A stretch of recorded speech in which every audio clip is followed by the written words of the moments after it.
Ripoll es un municipio de 10.000 habitantes, como dices, en la provincia de Gerona. Está a unos 110 kilómetros de Barcelona. Efectivamente, yo además fui de cercanías. Sé que, como tú dices, se tarda 2 horas en llegar hasta allí. Fíjate, a medida que te vas acercando, pues te acercas a la montaña. La montaña es como si el bosque alrededor te abrazara. La verdad es que la sensación que yo tuve es que Ripoll es un pueblo... El bonito Pirineo. Sí, es muy bonito, es precioso, bañado además por el río Ter. Uno de esos sitios donde de entrada te apetece vivir, ¿no? Parece que allí nunca pudiera pasar nada malo, pero cuando llegas, cuando hablas ya con sus gentes, tú notas esa herida, ¿no? Esa herida que dejó la noticia de que los responsables de sembrar la muerte en las Ramblas hace un año vivían allí desde pequeños. Ha pasado un año. ¿Y qué te digo? Pues que la mayoría de la gente de Ripoll intenta, claro, como puede, curarse la herida de la desconfianza. También la herida del miedo, ¿eh? Muchos lo tienen. Y la mayoría, la verdad, es que no quieren hablar. Les cuesta asimilar que su pueblo, que es conocido, pues eso, como el pueblo de los terroristas de la Rambla, eso a ellos les duele, ¿no? Y además, también es verdad que se hacen muchas preguntas, pero sobre todo se hacen una pregunta, la que tú también has hecho aquí, ¿no? ¿Qué pudo pasar para que unos jóvenes que se criaron como los propios hijos de toda la gente del pueblo, los que son de toda la vida de Ripoll, acabaran cometiendo semejante atrocidad? Y de repente me encuentro con Conchita. Conchita y su madre vienen de hacer la compra y les pregunto pues hasta qué punto todo es normal en Ripoll después de lo que ocurrió hace un año. Yo creo que sí, los primeros días quizás se vivía un poco más aislado, pero yo creo que el ambiente ha sido normal. No toda la gente tiene que tener culpa de esto, aunque sean de fuera. Y en Ripoll muchos le conocían a estos chavales desde pequeños, como decimos, casualmente. Conchita les recuerda muy bien. Yo había llevado niños en mi coche de estos y jamás hubiese dicho que esto pudiera ocurrir. Yo los conocía. ¿Eran amigos de sus hijos? Sí. Y eran chicos como cualquier... Súper normales, habían estado en casa, los había llevado al fútbol fuera de aquí y eran niños majísimos. No es normal lo que pasó. ¿Qué pudo pasar? ¿Cómo os lo explicáis vosotras? No se lo puedo decir porque no. Alguien se les comió un poco el coco. Pero en tan poco tiempo. No, o es que ya las raíces ya son algo distintas a las nuestras. Es que no lo sé. A lo mejor ya venía de mucho tiempo. Que no lo sabemos. No lo sabemos. Eso sí que no lo puedo decir, pero no lo sé. Supongo que fue impactante. Mucho. Se vivieron unos días horribles, con miedo, horror. Y le pregunté también si había hablado de todo esto con sus propios hijos, ¿no? Con los que eran amigos de estos chavales cuando eran pequeños, después de lo que ocurrió, después del atentado de Barcelona. Pues que se pensaban que eran amigos y a partir de entonces ya eso de amigos ya no. Que ocurrió algo horrible y que ya no los tienen. Y eran niños súper amigos y vecinos. Y esto no se perdona. Jamás lo hubieran imaginado. Jamás. Ni yo que los había tenido en casa. No, yo los había tenido en mi casa, los. Buenos niños. Sí, como el mío. Yo los había llevado al fútbol, al pabellón, fuera de Ripoll, para aquí, para allá. Encantadores. Es que los había tenido en mi casa. Es que esto no se puede explicar. Y esa es la cuestión. Esto Tremendo, no se Pilar, puede explicar. Niños encantadores, hasta que dejaron de serlo, hasta que se convirtieron en unos asesinos. Pero entiendes, Tremendo. ¿no? La pregunta de Conchita, las preguntas que se hacen, ¿cómo pasó? Esto Son no se puede explicar. preguntas que tenemos que hacernos todos. Y luego en mi recorrido por Ripoll me encontré con Silvia. Silvia Gallar trabaja y vive en Ripoll, pero fíjate que esa tarde del 17 de agosto del año pasado, justo ese día, había decidido venir a Barcelona a pasarlo con su marido y con su hija, porque ella es de Barcelona, lo echa mucho de menos, pero hace muchos años ya que vive y trabaja en Ripoll. Y hace, pues mira, aproximadamente 20 minutos, 25 minutos, se encontraba justo donde estamos nosotros, en la Rambla. Y claro, la furgoneta blanca le pasó, pues dice que a unos 10 centímetros. Un año después sigue notando esa sensación de horror.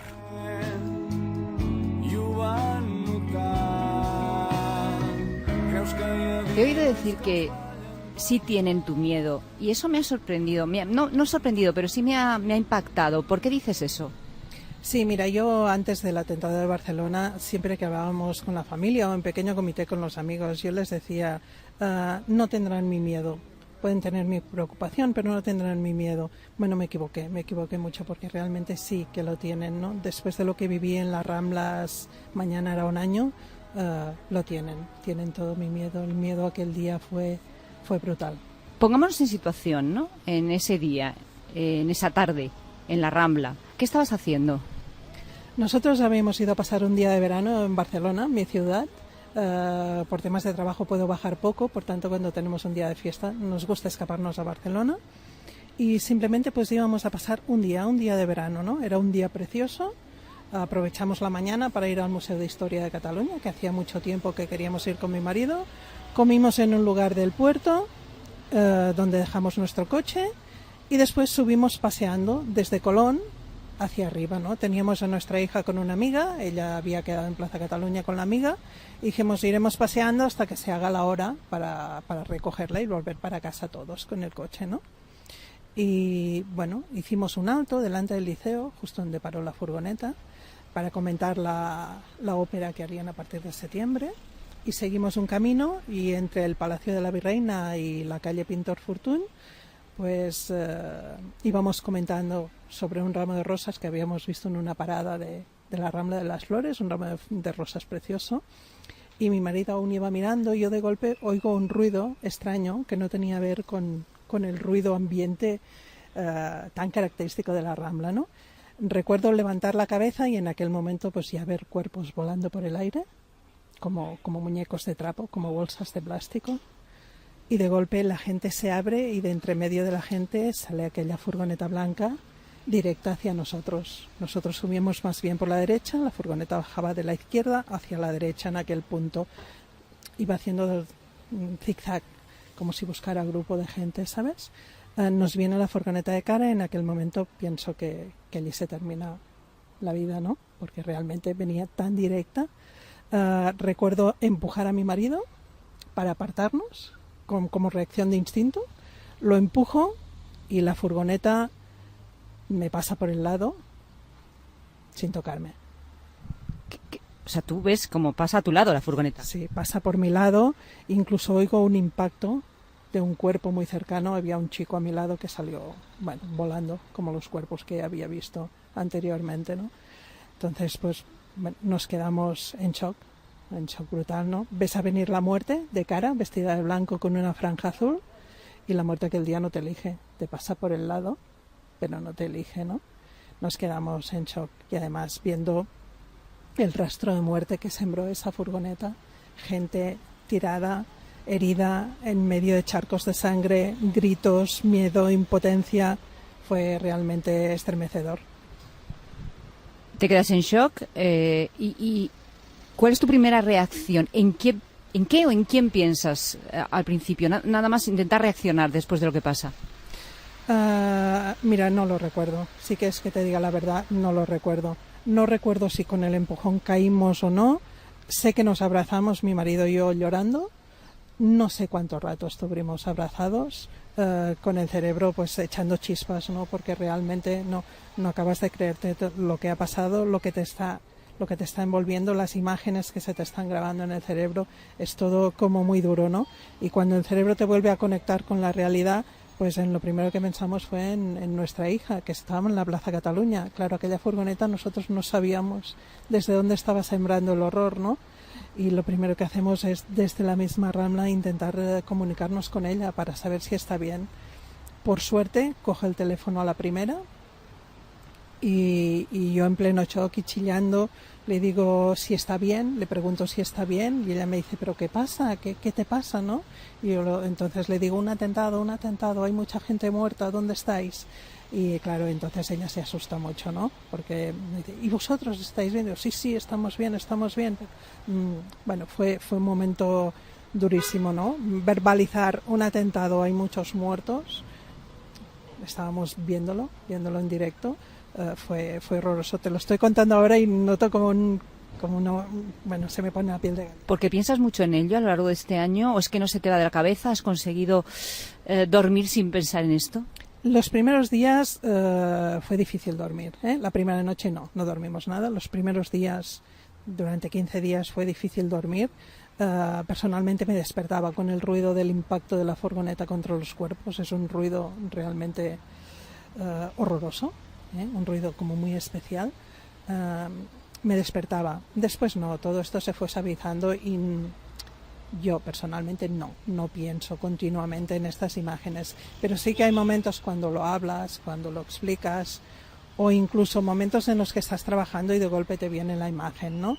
Es en lo que hemos estado trabajando durante todo este año, ¿no? Con un psicólogo, dices. Sí, también, pero el psicólogo más tarde, a posteriori. Yo de hecho solo hace un par de meses que estoy yendo al psicólogo, porque pensábamos que lo habíamos trabajado bien, que estábamos bien. En la familia, quieres decir. Sí, con mi marido. Pensábamos que bueno, que lo habíamos trabajado bien porque habíamos hablado mucho del tema entre nosotros, con nuestros hijos, y que era un tema que habíamos conseguido pues llevar bien, pero a raíz de una serie de sensaciones físicas, agotamiento, irritabilidad, vamos a hacer una consulta al médico, ¿no? Y el médico nos hace pruebas y nos dice, no, vosotros lo que tenéis no es un tema físico, es un tema psíquico, realmente de lo que habéis vivido. Yo os recomiendo una visita al psicólogo, ¿no? Y es a partir de aquí que empezamos a recibir un poco de atención psicológica. Si volvemos por un momento a ese momento también, cuando ya por fin, a pesar de todo, consigues esa reacción, te acuerdas de tu hija, conseguís reuniros con vuestra hija y os tenéis que quedar durante horas, digamos, encerrados, ¿dónde? Sí, nosotros estuvimos encerrados desde, no sé, el lapsus de tiempo no te lo diré bien, no te lo diré correcto, pero yo creo que era entre las 6:15 y hasta las 9:15, 9:30, en el que viene la Guardia Urbana a sacarnos del desigual de Plaza Cataluña. Estuvimos una treintena de personas encerrados allí durante todas estas horas. Porque os aconsejaron que os quedarais allí. Sí, de hecho, nosotros en el periplo hasta llegar a la Plaza Cataluña, todos los policías que encontrábamos nos decían a cubierto, meteros en un bar, meteros en una tienda. Entonces, cuando llegamos al desigual, nos esperaba nuestra hija con el personal de seguridad de la tienda y en cuanto llegamos cerraron. En un primer momento fuimos al primer piso de la tienda, estuvimos allí, pues no sé, como unos 20 minutos, media hora, y después todo el resto de tiempo nos hicieron bajar al sótano y estuvimos en el sótano. Por cierto, me gustaría hacer público mi agradecimiento al personal del desigual de Plaza Cataluña porque realmente se portaron muy bien con nosotros. Y supongo que luego hay otro momento de impacto también importante cuando empiezan a llegar las noticias y descubrís que los terroristas son de Ripoll, de este sitio donde nos encontramos, donde tú te has pasado pues buena parte de tu vida, ¿no? ¿Qué pasa entonces por tu cabeza? Bueno, yo me entero que los terroristas son de aquí de Ripoll estando encerrada en el desigual. Vía mensajes de WhatsApp y de noticias que se estaban colgando en aquel momento, ¿no? Bueno, para mí fue un doble impacto, no puedo negártelo, ¿no? Estábamos en pleno shock todavía y saber que todos ellos eran de aquí, chicos jóvenes que habían crecido con nuestros hijos, que habían tenido las mismas oportunidades que nuestros hijos, ¿no? Que hubieran llegado a este punto, pues fue un golpe duro a nivel moral. ¿Y qué golpe ha supuesto esto para Ripoll? Bueno, yo me imagino que sí, que ha supuesto un golpe importante, ¿no? A nivel social, quieras o no, claro, te enfrenta a un hecho muy trágico, muy doloroso, y entonces pues cada persona reacciona a este hecho como puede realmente. Pero bueno, en Ripoll yo creo que se ha trabajado mucho todo el tema de la convivencia y que conseguiremos un equilibrio. Pero se ha intentado, por supuesto, pues mantener la confianza o superar, ¿no?, esa brecha que tal vez en algún momento se pudiese crear, ¿no?, de desconfianza. ¿Tú crees que se ha conseguido? Yo pienso que se está trabajando en ello, ¿eh? Hay un camino que hacer. Las cosas no puedes pasar una página así, ¡zas!, ya está, no ha pasado nada, porque realmente lo que ha pasado pues es muy grave, ¿no? Por lo tanto, yo pienso que hay un camino a recorrer, que tenemos que recorrerlo bien todos, y hacer las cosas como se tienen que hacer. No intentar tapar una brecha con arena porque un día u otro se volvería a abrir, sino realmente hacer un buen camino para que esta brecha quede consolidada, cerrada, podamos recuperar esta confianza. Gracias, Silvia, porque además yo creo que eres también un ejemplo, ¿no?, de cómo afrontar algo tan duro y poder seguir saliendo adelante y hacerlo pues con ese optimismo que tú tienes, ¿no?, y que tú demuestras. Bueno, pienso que tenemos que hacerlo así, es una obligación moral, ¿no?, que tenemos con las familias que han tenido muertos. Hemos de ser fuertes por ellos, hemos de ser su voz y hemos de ser la voz de esta gente que quedó en las Ramblas, que estarán siempre, porque aquella tarde en las Ramblas todos todos perdimos algo de nosotros mismos.